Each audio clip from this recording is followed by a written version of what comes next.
अस्सलाम वालेकुम। क्या आप जानते हैं कि एक सेफ्टी ऑफिसर्स की रिस्पॉन्सिबिलिटीज़ क्या होती हैं?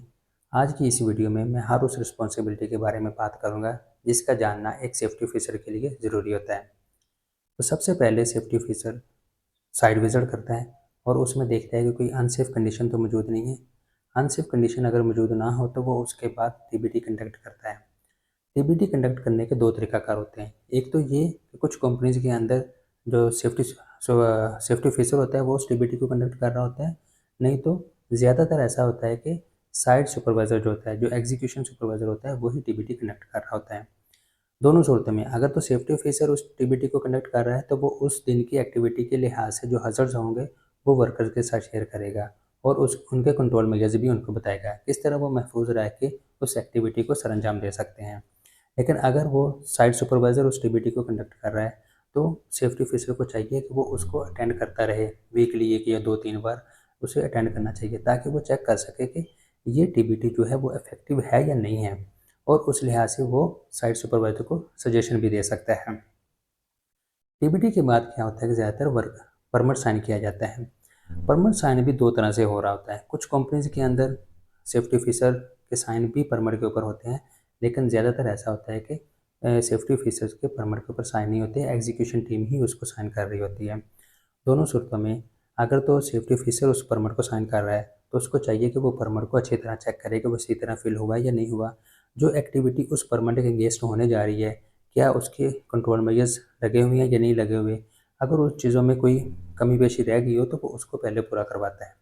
और अगर ये साइड एग्जीक्यूशन जो टीम है वही परमिट साइन कर रही है, तो वो तब भी परमिट को चेक कर सकता है कि वो परमिट सही तरह से फिल हुआ है या नहीं हुआ। वो उसकी हेल्थ चेक करने के लिए उसको रिव्यू ज़रूर करे। ये रोज़ाना की बुनियाद पर भी हो सकता है और वीकली 1-2-3 बार भी हो सकता है। ज़्यादातर ये 3 स्टेप्स के बाद जो है वो काम शुरू हो जाता है। इसके बाद जो जर्नल रिस्पॉन्सिबिलिटीज़ होती हैं वो रह जाती हैं, जिनको पूरा दिन के अंदर किसी भी वक़्त पूरा किया जा सकता है और कुछ ऐसी होती हैं कि उनको रोज़ाना की बुनियाद पे करना होता है और कुछ ऐसा होता है कि आप वीकली बेस पर भी उनको पूरा कर सकते हैं। जैसा कि साइट की इंस्पेक्शन करना। इंस्पेक्शन में क्या होता है कि जैसे वर्क एट हाइट के लिए अगर कोई प्लेटफ़ॉर्म इस्तेमाल हो रहा हो, स्कैफोल्डिंग इस्तेमाल हो रही है या सीज़र लिफ्ट इस्तेमाल हो रही है, तो उनकी इंस्पेक्शन चेक करना। क्या वो वैलिड हैं? इंस्पेक्शन वैलिड है? अगर कोई थर्ड पार्टी चाहिए तो क्या वो वैलिड है या वो एक्सपायर तो नहीं होगी? स्कैफोल्डिंग है उसका टैग लगा हुआ है और अगर लगा हुआ है तो वो वैलिड है। अगर वो टैग लगा भी हुआ है, वैलिड भी है, तो क्या कोई स्कैफोल्डिंग में अनसेफ कंडीशन तो नहीं पैदा होगी? किसी वर्कर ने कोई उसका जो वुडन प्लैंक है वो तो नहीं उतार दिया काम करने के लिहाज से? तो ये सारी चीज़ें वो चेक कर रहा होता है। उसके बाद जो इक्विपमेंट साइट पर इस्तेमाल हो रहे होते हैं, पावर टूल्स इस्तेमाल हो रहे होते हैं, उनकी इंस्पेक्शन भी वो चेक कर सकता है कि उनके ऊपर इंस्पेक्शन टैग लगे हुए हैं या नहीं लगे हुए। अगर लगे हैं तो क्या वो वैलिड हैं? अगर वो वैलिड भी हैं तो क्या किसी वर्कर ने उसको बाईपास तो नहीं किया? जैसा कि ज़्यादातर क्या होता है कि जो ग्राइंडर होता है उसका हैंडल उतार लिया जाता है कंजस्टेड जगह पे इस्तेमाल करने के लिए और कभी-कभार वर्कर क्या करते हैं कि उसका गार्ड निकाल लेते हैं। तो ये सारी चीज़ें जो होती हैं वो सेफ्टी ऑफिसर देख रहा होता है कि ये इन चीज़ों में ये चीज़ें पूरी हैं या नहीं पूरी हैं। अगर इनमें कोई कमी पेशी हो तो वो उनको पूरा करवाता है और फिर वो वर्कर्स को असेस कर रहा होता है कि वो सेफ्टी रूल्स को फॉलो कर रहे हैं या नहीं फॉलो कर रहे और साइट सुपरवाइजर्स जो हैं वो भी सेफ्टी रूल्स को फॉलो कर रहे हैं या नहीं कर रहे। अच्छा, ये सारी चीज़ें जो है वो पूरा दिन के अंदर एक सेफ्टी ऑफिसर देख रहा होता है और इस दौरान अगर कोई उसे अनसेफ एक्ट या अनसेफ कंडीशन मिलती है तो उसके लिए जो अप्रोप्रिएट एक्शन होता है वो ले लेता है। जैसे फॉर एग्जांपल अगर कोई वर्कर कोई अनसेफ एक्ट कर रहा है, जानबूझकर कर रहा है, तो वो उसको समझा सकता है, उसको उसके अगर वो नहीं समझ रहा तो उसके अगेंस्ट एक्शन ले सकता है।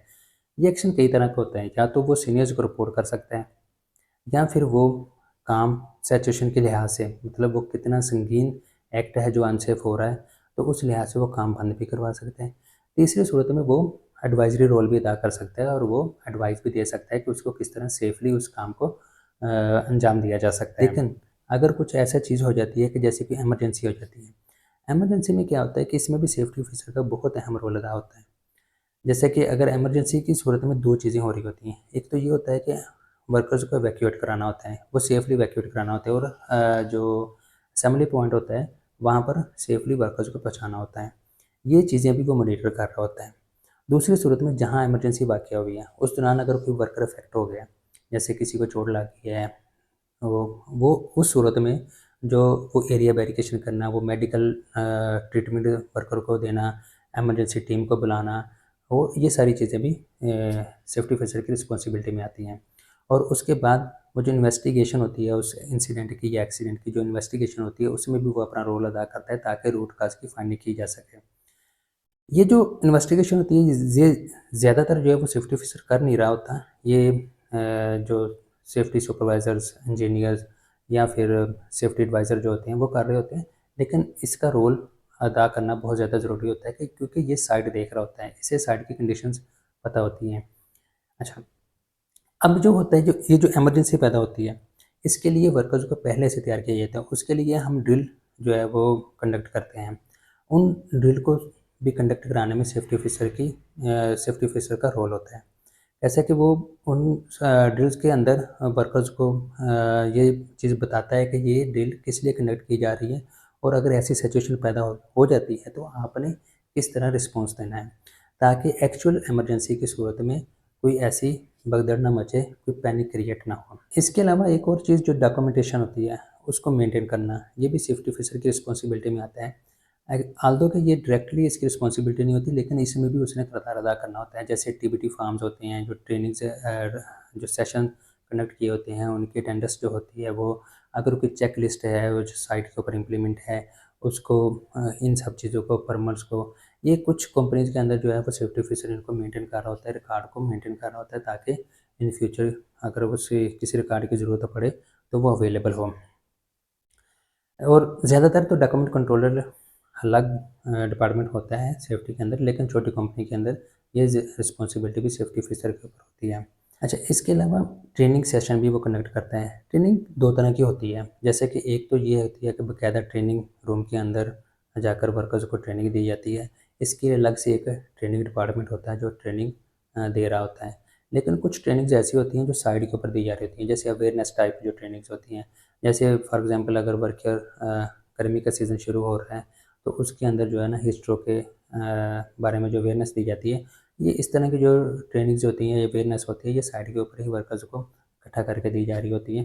तो ये जो रिस्पॉन्सिबिलिटी होती है ये भी सेफ्टी ऑफिसर की होती है। वो वर्कर को ट्रेनिंग सेशन दे रहा होता है इस तरह के। इसके अलावा वर्कर के साथ जो सेफ्टी ऑफिसर होता है उसका डायरेक्ट लिंक होता है। तो उसको ये जो एथिकली रिस्पॉन्सिबिलिटी है, मेरे ख्याल में ये वर्कर को, ये भी सेफ्टी ऑफिसर को अपने ऊपर लेनी चाहिए कि वो वर्कर के साथ अपनी कम्युनिकेशन को स्ट्रॉन्ग करे। तो इस कम्युनिकेशन को स्ट्रॉन्ग करने के उसको दो फायदे होंगे। एक तो ये कि उसको जो इम्प्लीमेंट करवाने होते हैं जो सेफ्टी प्रोसीजर्स, उसमें आसानी होगी, वर्कर्स उसकी बात को सुनेंगे और आसानी से वो उसको इम्प्लीमेंट कर लेंगे।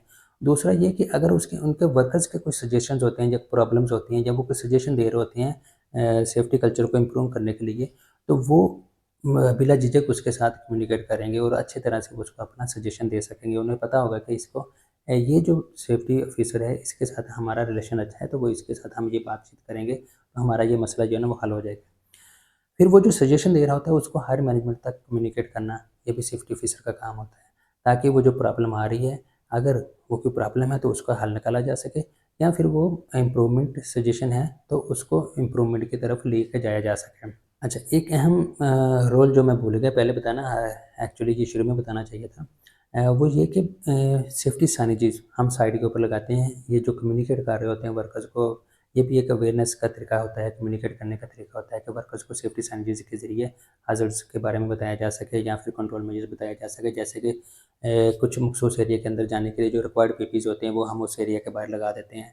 तो इस तरह की जो सेफ्टी साइनेजेस होती हैं, इनको चेक करना, ये भी सेफ्टी ऑफिसर का काम होता है कि कहाँ कोई नया सेफ्टी साइन चाहिए, वो वहाँ पे अरेंज करवाना, वो उसको जो मुतल्लिका डिपार्टमेंट है उस तक रिपोर्ट करना। अगर कोई सेफ्टी साइन वहाँ पे मिसप्लेस हो गया या वो मौसम के असरात की वजह से ख़राब हो गया तो उसको अपडेट करना, ये ये सारी चीज़ें जो है ना वो सेफ्टी ऑफिसर कर रहा होता है। उसके अलावा बैरिकेशंस, जब कोई प्रोजेक्ट चल रहा होता है तो उसके अंदर बैरिकेशन बहुत ज़्यादा अहमियत की हामिल होती है। लेकिन ये दिन भर में जो है ना वो ख़राब होती रहती है। वो मटीरियल आ रहा होता है, जा रहा होता है, तो बैरिकेशन जो है ना वो अपनी सही कंडीशन में नहीं रहती। इसको बेहतरीन हालत में रखना, ताकि अनऑथराइज़्ड जो एंट्री है वो बंद की जा सके। और वॉकवे जो होते हैं वो टेम्परेरी वॉकवे होते हैं प्रोजेक्ट के ऊपर, उनको बेहतरीन तरीके से अपडेट करके रखना, ये भी सेफ्टी ऑफिसर की रिस्पॉन्सिबिलिटी में आती है। अगर आपको मेरी वीडियो पसंद आए तो प्लीज इसे लाइक करें, कमेंट करें और अपने दोस्तों के साथ शेयर करें। मजीद सेफ्टी वीडियोस के लिए मेरा चैनल सब्सक्राइब जरूर करें।